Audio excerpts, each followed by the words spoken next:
Electric vehicles, for which the president has set an ambitious goal, 50% of new car sales by the end of the decade, require 2,000 chips. Each EV requires 2,000 chips, more than twice as many as a traditional vehicle.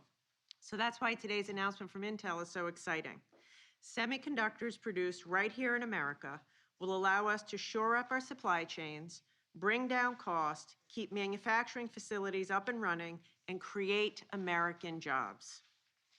But if we really want to end the chip shortage and ensure our global competitiveness, there's more to do. Today, our semiconductor supply chain is far too dependent on conditions in countries halfway around the world. A COVID disruption, a typhoon, political instability in another country has the potential to shut down an auto facility and harm American families in places like Ohio. The semiconductor industry was created in the United States of America, and it's time for us to lead again. Right now, there's a bill before Congress that would invest $52 billion in semiconductor production. Congress needs to pass that bill to revitalize America's domestic manufacturing. Passing that CHIPS funding is a win for workers, businesses, supply chains, and our economy. So again, Mr. President, thank you for your leadership, and thank you to Intel for choosing America. It's now my great pleasure to introduce Pat Gelsinger, the CEO of Intel. He's a global leader in the semiconductor industry. He's been a leader in the industry for decades, and the announcement he'll be making today will create nearly 12,000 jobs in total. And it's a perfect example of what we can do if we invest in America's manufacturing industry again. So with that, I will turn it over to Pat.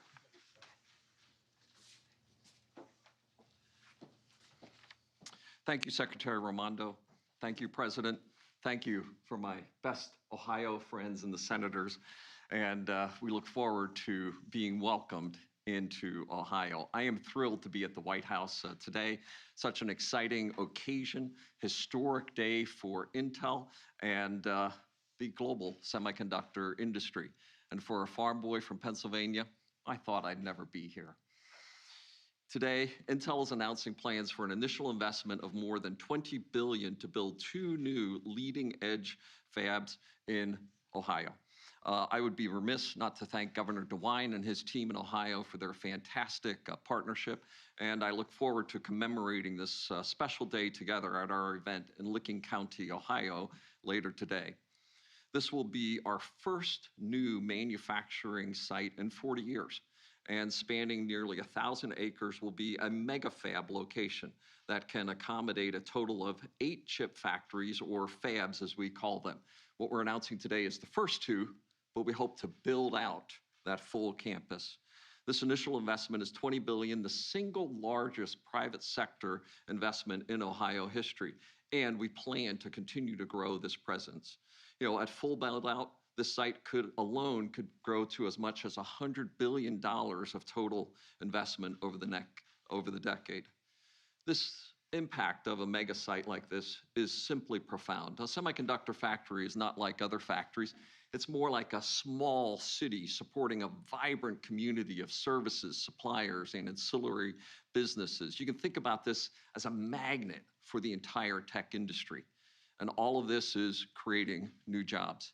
And we plan to invest an additional $100 million over the next decade to help develop and attract a pipeline of skilled talent and bolster research programs throughout the region.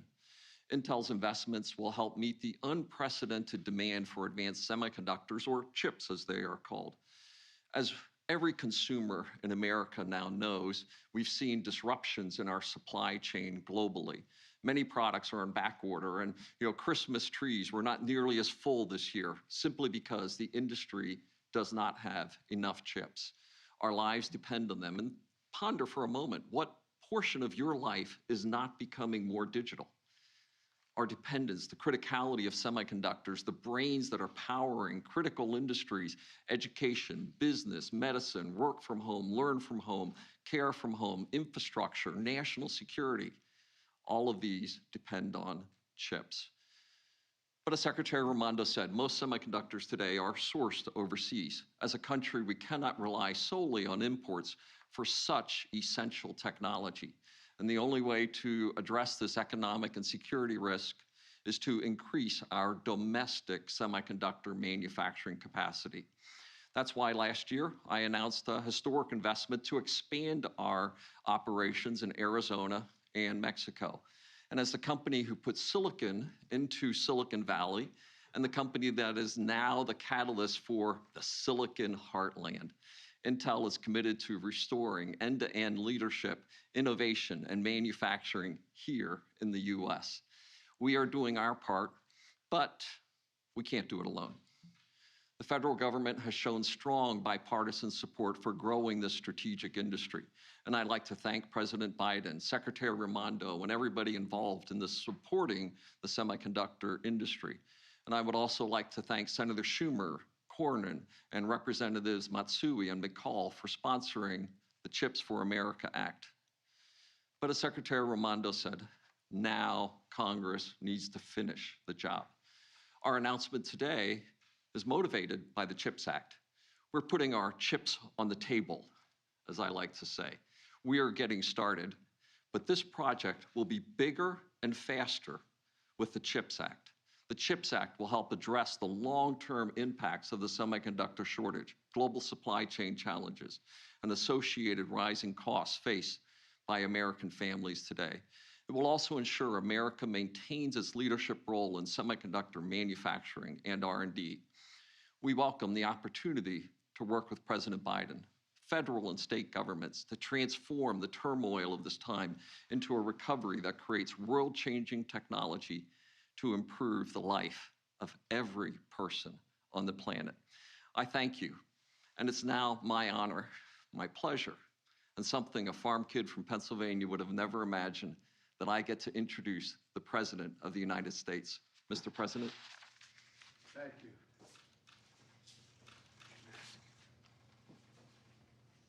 Well, you've introduced a kid from Scranton, Pennsylvania. I didn't think it either, so it's great to be with you. Pat, thanks for the introduction, and this is a truly historic investment in America and American workers. This group of Washington reporters have heard me say many times, it's never been a good bet to bet against America. We have the most qualified folks in the world here in the United States of America. And I want to thank Sherrod Brown and Rob Portman, two senators who deserve an enormous amount of credit for us getting to this place right now, bipartisanly. The idea that we can work together is only just beginning to dawn on people here, I think. And I want to thank Commerce Secretary Gina Raimondo, who from day one has been helping lead our efforts to strengthen American manufacturing in America and American innovation. Look, Pat just laid out today's big announcement by one of America's most important companies.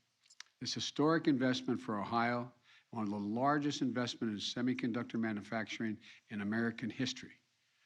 A brand new $20 billion campus outside of Columbus, Ohio. 7,000 construction jobs, 3,000 full-time jobs. And I was kidding Pat earlier. I said, I may need a job. And he said, well, it's not bad. You start over $100,000 on the line, but I got to get some training. But look, at the singular, look, to be able to say, made in Ohio, made in America, is what we used to always be able to say 25, 30 years ago. That's what this is about. But folks at home might be wondering, why it's such a big deal for manufacturing something so small, the size of a postage stamp? Why is that so important? Well, semiconductors are small computer chips that power virtually everything in our lives. Your phone, your car, your refrigerator, your washing machine, hospital equipment, the internet, the electric grid, and so much more. And here's the deal. America invented these chips. America invented these chips. And federal research and development led to the creation of these chips. Taxpayer dollars. These chips helped power NASA mission to the moon. The federal investment helped bring down the cost of making chips to build a market and an entire industry. As a result, over 30 years ago, America had about 40% of global production. But since that time, something happened. American manufacturing, the backbone of our economy, got hollowed out. Companies moved jobs and production overseas, especially from in the industrial Midwest. Decades ago, we used to invest 2% of our gross domestic product in research and development. Let me say it again. We invested 2% decades ago of our gross domestic product in pure research and development. Today, it's less than 1%. We were ranked #1 in the world in R&D. But guess what? We now rank #9. China was #8 in the world 3 decades ago. Now they're #2. And other countries are closing in fast. As a result, today, we barely produce 10% of the computer chips despite being the leader in chip design and research. And we don't have the ability to make the most advanced chips right now. But today, 75% of the production takes place in East Asia. 90% of the most advanced chips are made in Taiwan. China is doing everything it can to take over the global market so they can try to outcompete the rest of us and have a lot of applications, including military applications. Folks, look, during this pandemic, your pocketbook felt the consequences: inflation, higher prices. Whenever a factory shuts down in one part of the world, the production and shipments of goods to shops and homes and business all over the world gets disrupted. COVID-19 has compounded that problem many times over, especially with these computer chips. As a result, everything from cars to dishwashers are delayed getting to showrooms and customers, just as demand for them is up because the economy is growing. And because supply is low, we find ourselves in a position that we're really behind the curve. Prices are going up. In fact, 1/3 of the recent price increases that have been seen nationally are due to car prices, as mentioned earlier. You know, I'm going to turn to the boss here. What percentage of chips are needed to build the cars today, and what's going to happen in the next 5 to 10 years? 4% today, 20% by 2030. 20% by 2030 is going to be required to, that's what the car is made of. 20% of it is going to be these computer chips. Historic as today's announcement is, this is just the beginning. And this is an important part of today's message. Right now, there's a bill in front of the United States Congress, because the 2 men behind me are pushing it, U.S. Innovation and Competition Act, which includes several of the ideas I proposed last year that would accelerate the progress in a big way. The bill calls for authorizing nearly $90 billion for research and development, manufacturing, and supply chain. Look, including empowering the National Science Foundation to bring together local communities, universities, community college, private companies, and more partnerships like this. And by the way, speaking of community colleges, you all know this, the Washington Press Corps does at least. My wife is a community college professor. She said it's the best kept secret in America. This is a community college graduate who skipped his senior year in high school, went to local community college, and then went on. My wife's got to meet you, man. Look, this includes a $52 billion incentive for more companies to build their manufacturing facilities here in the United States of America. I want other cities and states to be able to make announcements like the one being made here today. And that's why I want to see Congress pass this bill right away and get it to my desk. Let's get another historic piece of bipartisan legislation done. Let's do it for the sake of our economic competitiveness and our national security. Let's do it for the cities and towns all across America working to get their piece of the global economic package. And let's do it for the dignity and pride of this country and the American worker. I made clear while I was running for president, and from day one of this administration, we are going to invest in America. We're investing in American workers. We're going to stamp everything we can made in America, especially these computer chips. Vice President Harris and I, along with Secretary Raimondo and our entire team, have met with members of Congress in both parties because this is a bipartisan issue. We brought business and labor together to see where we could ramp up production and help resolve bottlenecks. Soon after I was sworn in, I signed an executive order to revitalize American manufacturing and making our supply chains more resilient to disruptions, whether it's a pandemic, climate change, or cyber attacks. In some cases, building resilience will mean increasing our production here at home. And others will mean working more closely with our trusted friends and partners, nations that share our values so that the supply chains do not get used against us as leverage. In fact, I made this clear to President Xi of China. We need not have confrontation, but we have a stiff economic and technological competition, and we're going to insist everyone, including China, play by the same rules. We're going to invest whatever it takes in America, in American innovation, in American communities, and American workers. That's exactly what we're doing here today. As a result of the progress we've made, record economic growth, record job growth, faster economic recovery than any other nation on earth, we are better positioned globally than we have been in a long, long time. Intel's historic investment is one example. It's not the only one. In fact, last year, the largest semiconductor companies, including Samsung and Micron, committed $80 billion to build new facilities in the United States, in Arizona, New York, Oregon, Texas. And why are these companies choosing us, the United States? I think it's because they know we have the most productive workers, the best research universities, a dynamic venture capitalist system, and a rule of law that protects intellectual property.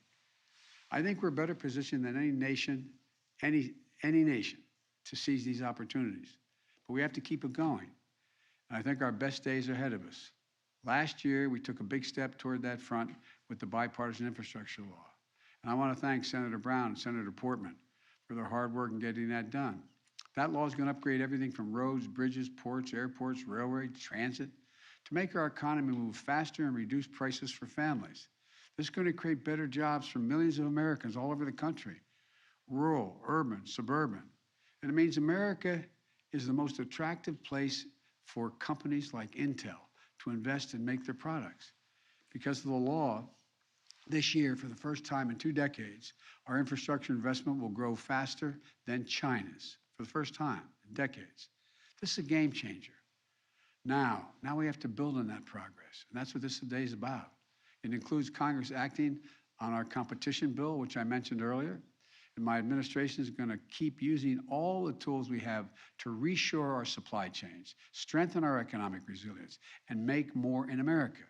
Because at the end of the day, this is about national security, economic security, and it's about jobs. Good paying, decent jobs you can raise a family on.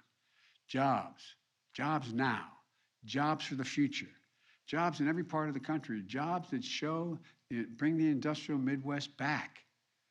It shows the world that we're always going to fight for American workers. In fact, these facilities are a symbol of what America is all about. PhD engineers, scientists, alongside community college graduates, as my wife says, they're the best kept secret in America. Pat went on beyond that. But people of different ages, races, backgrounds, working side by side. They're all working together to do the same thing. The most sophisticated manufacturing we have ever seen. Tiny computer chip the size of a stamp. They're showing what I've always believed. There is nothing beyond our capacity as a nation if we do it together as the United States of America. And I want to thank Pat again and Intel. I can't wait to see this next visit that you're about to have in Ohio today. And I want to make one last comment. You know, folks, and I asked Pat this, but I've asked many other corporate leaders around this nation.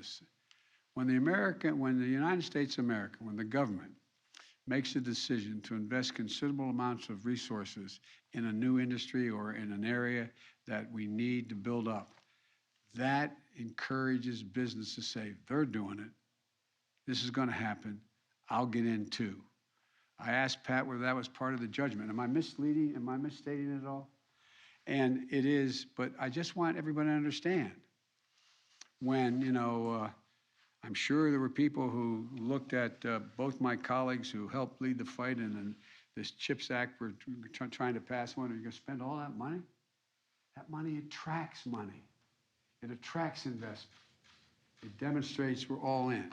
So, folks, I'm going to say what I've always said.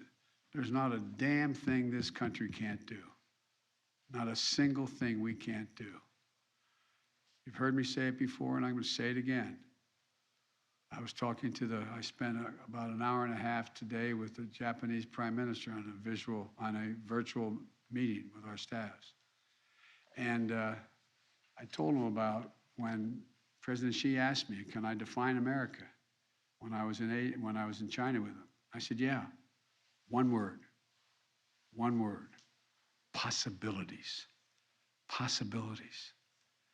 We can do anything if we put our mind to it. God bless you all, and may God protect our troops. And by the way, the reason we're not going to have any time for questions now is these guys got to get quickly on a plane and go out and do a major announcement in Ohio, and you guys will ask me all about Russia and not about anything having to do with chips. I have a question about this. If you could, how are we going to guarantee the raw materials will be available, since many of them come from without the United States, including some countries like Afghanistan that are in turmoil? We're working on that. There's a lot not in Afghanistan. There's a lot of, we've been finding out and moving on directions to find where the raw materials are. We're making contracts to make sure we have access to them, and we are doing things that we're finding out here in the United States. We have assets we didn't know we had in terms of raw material. Thank you very much. Time for you to meet with me. Thank you. Thank you very much. Thank you. If necessary. Is it time to meet with Putin, sir? Thank you. Come back to tell us about Russia when you can, sir.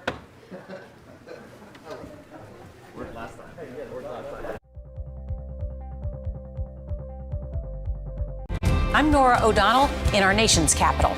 We're here at the White House with the President of the United States. Thanks for having me. I appreciate it. The Supreme Court building behind me is once again at the center of a monumental battle. Tonight, a congressional investigation sparked by reporting from CBS News. Our exclusive access to the presidential platform